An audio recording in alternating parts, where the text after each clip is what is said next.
Well, then we get hit with one last objection. You Christians, look at you.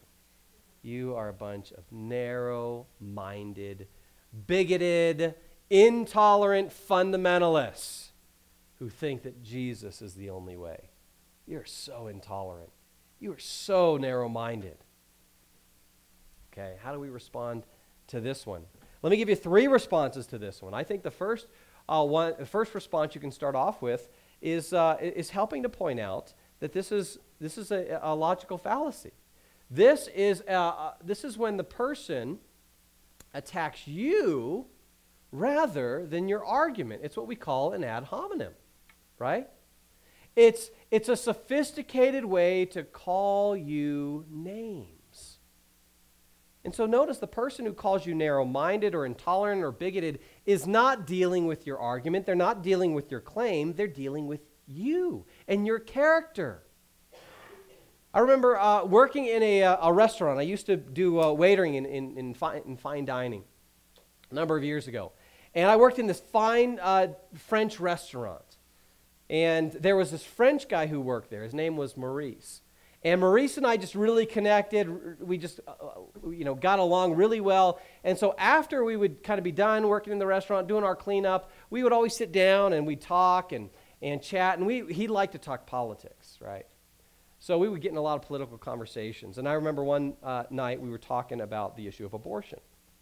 And I was laying out my views for him on abortion, kind of making the scientific and philosophical case for why I'm a pro-lifer. And midway through the conversation, I remember Maurice, he kind of looked at me and he just kind of shook his head in kind of this condescending way. And in his deep French accent, he said, "Oh, Brett, for being so young, you are so narrow-minded," right? Because I was pro-life. And so here's what I did. I actually paused the conversation. I didn't get upset. I didn't get offended. I didn't get ticked off. I just said, "Hey, Maurice, I want you to notice something. I just laid out for you an argument.